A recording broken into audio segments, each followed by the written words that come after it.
इंसाफ किया। मैंने कहा जी इंसाफ करना भी आजकल मुश्किल है, आपकी मेहरबानी कि आपने हिम्मत करके इंसाफ किया, आपका बहुत शुक्रिया। मेरे ख्याल से बहुत बड़े बड़े इशू हैं पीटीआई के अलावा, पीटीआई से बाहर निकले मतलब बहुत हो गया। 14 महीने उससे पहले का ये सब कुछ शुरू है, तो 2.5 साल हो गए। अभी जान छोड़े पीटीआई की जो मसले हैं जिनके आपको शुक्र है वो मसले फिर हल करें ना। हमारी टर्म नहीं इंट्रोड्यूस करवाएगी ये डिजिटल दहशतगर्द, हमारे पे हर टाइप की टर्म इंट्रोड्यूस हो रही है, अभी क्या करें, हम भी बच नहीं सिर्फ। मरीम नवाज कहती है कि मुझे 5 साल पूरे करने दिए जाएं और जजेस के ऊपर उन्होंने तनकीद का निशाना बनाया कि जजेस को नहीं इन्वॉल्व होना चाहिए, हर इदारे को काम करना चाहिए। जजेस ने तो मरीम नवाज तो जो तनकीद करती हैं वो तो हमेशा से करती रही हैं। मैं हैरान तो खाली हुई हूँ कि बाकी लोग भी जजेस से तनकीद कर रहे हैं, फैसले मर्जी से नहीं आ रहे हो तो कोई भी तनकीद कर रहा है भाई अब तो जजेस को। जिनको नहीं करना चाहिए था उनको वो भी कर रहे हैं जजेस को तनकीद। अब फिर कहते हैं हर मामला सियासी कर दिया, तो जब हर मामले में घुस जाएंगे और सियासी बात करेंगे तो फिर हर इशू ही सियासी ही होगा, फिर और क्या होगा।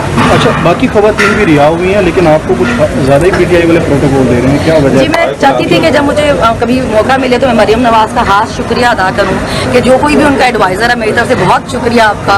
जो मशवरे देने वाले थे, बार बार मेरी गिरफ्तारियाँ करने वाले थे, आपके चक्कर में जो है ना मैं लीडर ही हूँ अभी, तो बड़ी मेहरबानी। ये जो एडवाइज़र है इसको पक्का रखें ज़रा अपने पास। अभी क्या MNA या MPA की कौन सी सीट लेना जो खान साहब को बेहतर लगेगा। तो क्या दिफा करेंगी? सही टफ टाइम देंगी मरीम नवाज को? टफ टाइम देने के चक्कर में 14 महीने से जेल में हूँ मैं, आगे भी वही करेंगे, जाहिर बात है। अभी इमरान रियाज बाकी सारे फोन कर रहे हैं आग लगाई थी मरीम नवाज को, सॉरी कि आप तैयार रहें, सनम जावेद आ रही है असेंबली में। मैं तो मुझे लगता है उनके हवासों पर सवार हो गई हूँ, जितना वो अपने एक एक बंदे से प्रेस कॉन्फ्रेंस करा रही हैं और खुद भी कर रही हैं।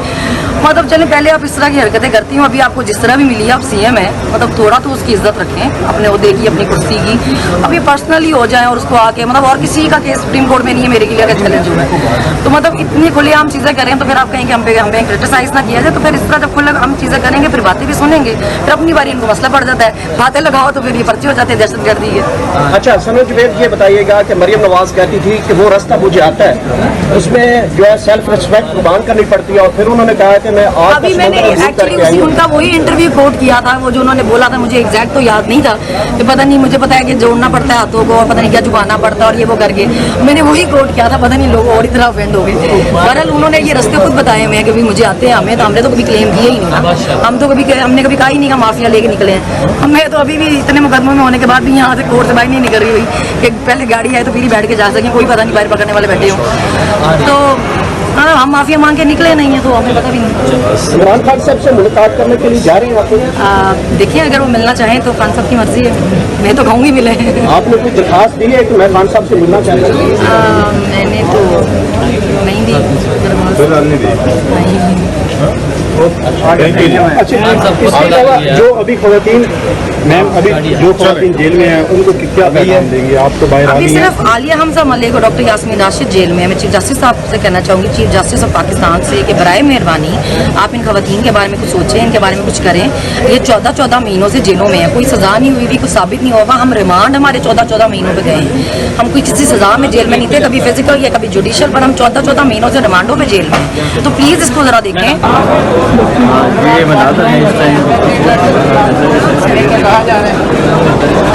क्या खान साहब क्या फैसला करते हैं? ग्रीन सिग्नल तो मिला होगा। हम पीछे साथ में जो तो गाना है जितने